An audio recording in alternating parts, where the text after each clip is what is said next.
A very good morning, students. Class 11, chapter number 5, Morphology of Flowering Plants. So next lecture, lecture number 4, आगे शुरू करते हैं।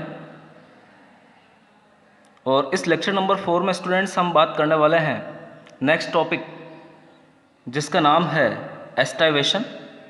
आप heading डालेंगे एस्टाइवेशन, हमारा नेक्स्ट टॉपिक हो जाएगा। अब स्टूडेंट्स, ये एस्टाइवेशन किसे कहते हैं उसकी हम यहाँ पर बात करते हैं। तो एस्टाइवेशन से हमारा मतलब हो जाएगा स्टूडेंट्स, सिपल्स और पीटल्स का फ्लोरल बड्स के अंदर अरेंजमेंट। तो आप इसके डिफाइन राइट करेंगे, the mode of arrangement of sepals और petals, the mode of arrangement, आप मेरे साथ साथ राइट करते हुए चलेंगे, the mode of arrangement of sepals और पीटल्स और सिपल्स का जो अरेंजमेंट है इन फ्लोरल बड के अंदर, जो पुष्प कलिका है उसके अंदर हम सिपल्स और पिटल्स का अरेंजमेंट देखेंगे with respect to the other members of the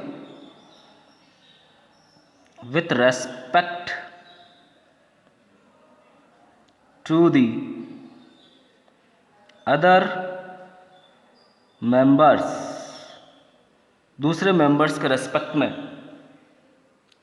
with respect to the other members of the same whorl, जो कि एक ही चक्र में पाए जाएंगे, of the same whorl is known as aestivation. तो इस प्रकार से स्टूडेंट्स आप एस्टाइवेशन की डिफाइन राइट करेंगे। वापस देखिए, the mode of arrangement of sepals और पिटल्स इन फ्लोरल बड के अंदर सिपल्स और पिटल्स का जो अरेंजमेंट है with respect to the other members, दूसरे मेंबर्स के रेस्पेक्ट में, जो कि एक ही वूल में पाए जाएंगे, सेम वूल में प्रेजेंट होंगे, इस व्यवस्था को ही हम एस्टाइवेशन कहेंगे। जो मेन टाइप्स हो जाएंगे एस्टाइवेशन के, वो निम्न प्रकार के हो जाएंगे। स्टूडेंट्स आप राइट करेंगे, लिखिए आगे, main types of aestivation are as follows. सबसे पहला टाइप हम देखते हैं स्टूडेंट एस्टाइवेशन का, वेलवेट एस्टाइवेशन। वेलवेट एस्टाइवेशन की हम बात करने वाले हैं आगे, आप अच्छे से इसे समझिए स्टूडेंट। तो वेलवेट एस्टाइवेशन की यदि हम बात करें स्टूडेंट, तो इसकी डिफाइन आप इस प्रकार से लिखेंगे, लिखिए, when sepals or petals in a wool, when sepals or petals in a wool, जब सेपल्स और पिटल जो कि एक वूल में प्रेजेंट है, just touch one another at the margin, just touch one another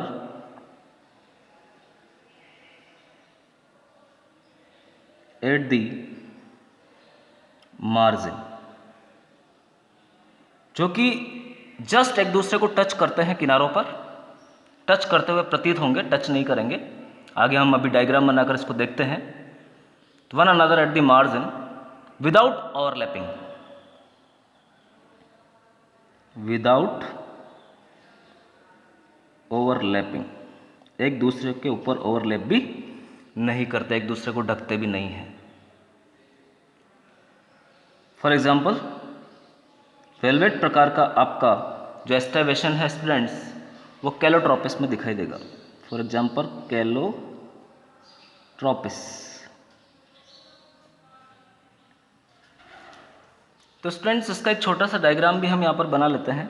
अब देखिए जो डायग्राम बनेगा वो कुछ इस तरीके का बनेगा। जो आपके सिपल्स और पिटल्स है एक वूल में पाए जाने वाले, वो एक दूसरे को ओवरलैप भी नहीं करेंगे और एक ही चक्र में पाए जाएंगे इस तरीके से। तो ये जो व्यवस्था होगी स्टूडेंट्स, ये आपकी वेलवेट प्रकार की एस्टाइवेशन की व्यवस्था हो जाएगी। आप अच्छे से डायग्राम भी बना सकते हैं। वेलवेट एस्टाइवेशन हो जाएगा स्टूडेंट्स। आगे हम देखते हैं हमारा सेकंड नंबर का जो एस्टाइवेशन आएगा उसे हम ट्विस्टेड एस्टाइवेशन कहेंगे। और ट्विस्टेड एस्टाइवेशन की डिफाइन भी आप राइट करेंगे स्टूडेंट्स। ट्विस्टेड लिखिए आप, अपन लिखते हैं if one margin of the appendage overlaps that of the next one. If one margin of, जो एक मार्जिन है ऑफ दी अपेंडेज, उपांग का, सिपल या पिटल का, if one margin of the appendage overlaps, वो ओवरलैप करता है, ढकता है, that of the next one, that of the next one, उसके नेक्स्ट आने वाले अपेंडेज के मार्जिन को। If one margin of the appendage overlaps that of the next one, अभी हम डायग्राम भी बनाते हैं, and so on, and so on, और लगातार ये क्रम चलता रहेगा। For example China rose, ladies finger and cotton. इस प्रकार का ट्विस्टेड प्रकार का जो आपका एस्टाइवेशन है वो चाइना रोज में, लेडीज फिंगर में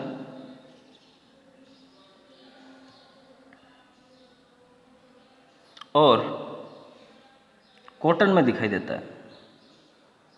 आप सारे एग्जाम्पल्स बहुत ही अच्छे ढंग से याद करेंगे स्टूडेंट्स। इसका जो डायग्राम बनेगा वो भी हम बना लेते हैं। तो हमने लिखा है if one margin of the appendage overlaps that one of the next one, यानी एक के बाद एक का मार्जिन जो है वो ढका जाएगा। तो आप देखिए इस प्रकार का डायग्राम हमारे पास आएगा। ये इसको ओवरलैप कर रहा है नेक्स्ट वाला, फिर इसको ओवरलैप करेगा इसके नेक्स्ट वाला। तो स्टूडेंट्स आप देखिए कि किस प्रकार से जो मार्जिन्स है वो एक दूसरे को ओवरलैप करते हुए यहाँ पर बनाए गए हैं। तो इस प्रकार से एक के बाद एक ओवरलैप करते हुए जाएंगे और इस व्यवस्था को हम ट्विस्टेड एस्टाइवेशन कहेंगे। आपको नज़र आ रहा है इस सिपल का या पिटल का मार्जिन जो है दूसरे के द्वारा ढका गया है, फिर इसका मार्जिन दूसरे के द्वारा, फिर इसका मार्जिन दूसरे के द्वारा, फिर इसका मार्जिन दूसरे के द्वारा ढका गया है। तो इस प्रकार से ये ट्विस्टेड प्रकार का आपका एस्टाइवेशन हो जाएगा। आप बहुत अच्छे ढंग से डायग्राम बनाकर इसे समझेंगे। पहला हमने वेलवेट देखा, दूसरा हमने ट्विस्टेड प्रकार का एस्टाइवेशन देख लिया। आगे हम तीसरे प्रकार का एस्टाइवेशन देखते हैं स्टूडेंट्स, इम्ब्रिकेट। आप नंबर 3 हेडिंग डालेंगे। हमारे पास नंबर 3 प्रकार आ जाएगा इम्ब्रिकेट एस्टाइवेशन।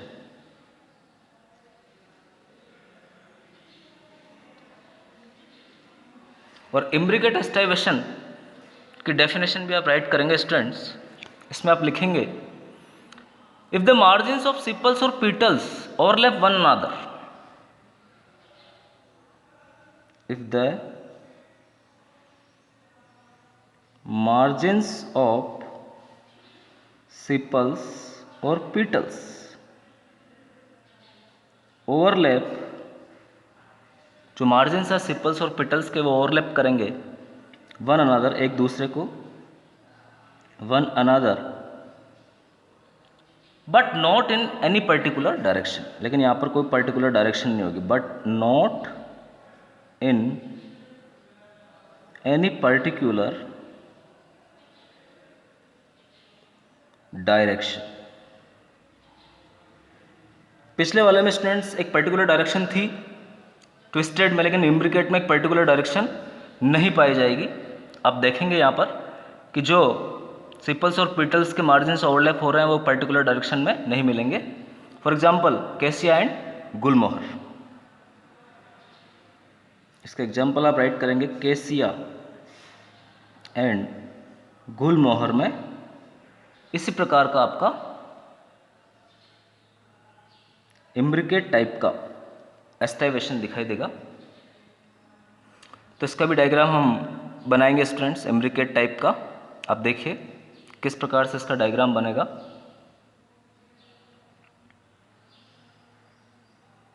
तो एक पर्टिकुलर स्टूडेंट डायरेक्शन यहाँ पर नहीं मिलेगी,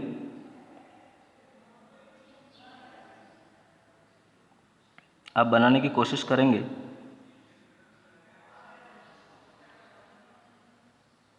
कि किस प्रकार से ये बनेगा। तो स्टूडेंट ये आपका हो जाएगा इम्ब्रिकेट टाइप का एस्टाइवेशन, जिसमें कोई पर्टिकुलर डायरेक्शन नहीं है ओवरलैपिंग की। और चौथा टाइप हम देखते हैं जो हमारा लास्ट टाइप हो जाएगा, number 4th, vexillary.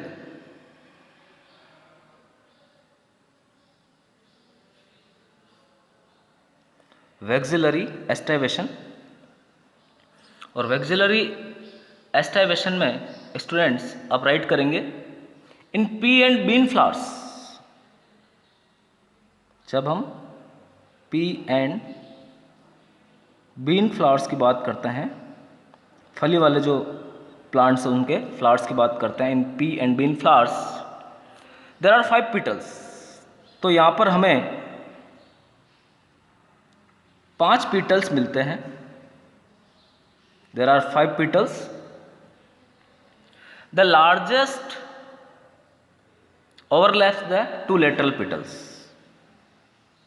The largest जो पेटल हो जाएगा जिसे हम स्टैंडर्ड बोलेंगे, the largest standard overlaps the, वो ओवरलैप करेगा, ढकेगा द 2 lateral petals, उसके पार्श्व भाग में पाए जाने वाले 2 लेटरल पेटल्स को सबसे बड़ा पेटल जो है वो ओवरलैप कर लेगा, ढक देगा। विंग्स भी यहाँ पर हम लिख सकते हैं 2 lateral wings, which in turn overlap the 2 smallest anterior petal, which in turn overlap, और आगे जाके ये दोनों जो विंग्स है वो नीचे वाले पेटल्स को ढकेंगे, which in turn overlap the 2 smallest anterior, जो आगे भाग में पाए जाने वाले पेटल्स है जिन्हें हम कील बोलेंगे,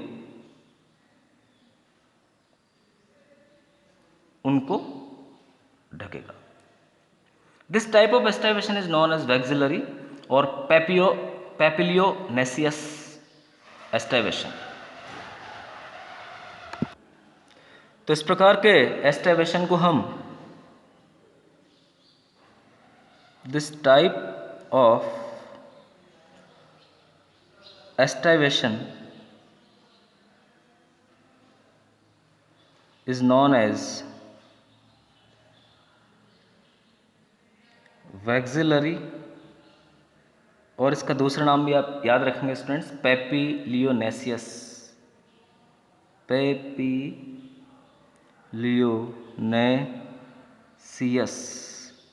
एस्टाइवेशन। और जो डिफाइन हमने राइट किया उसके अकॉर्डिंग यदि हम इसका एक छोटा सा डायग्राम बनाएं तो आप देखिए इसका डायग्राम किस प्रकार से बनेगा।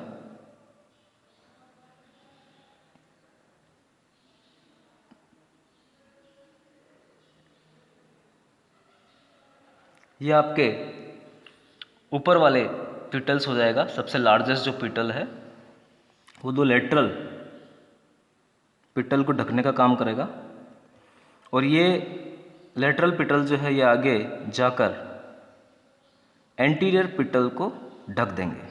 इस प्रकार से आप देखेंगे तो ये व्यवस्था इसमें पाई जाएगी, और इसको हम बोलेंगे वैक्सिलरी एस्टाइवेशन। ये आपका सबसे लार्जेस्ट पिटल हो जाएगा, ये लेटरल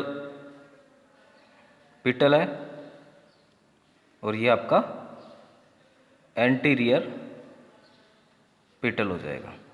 तो लार्जेस्ट पिटल जो है वो लेटरल पिटल को ढकने का काम करेगा, ओवरलैप करेगा, और जो आपके लेटरल पिटल्स है वो एंटीरियर पिटल्स को ढक देंगे। इनको हम विंग्स बोलते हैं और इनको हम कील कहेंगे। तो इस प्रकार से आपका वैक्सिलरी जो एस्टाइवेशन है वो कंप्लीट हो जाएगा। तो एस्टाइवेशन हमारा यहाँ पर कंप्लीट हो जाता है स्टूडेंट्स, आप अच्छे से एस्टाइवेशन को समझोगे। इस लेक्चर में हम यहीं तक बात करने वाले हैं।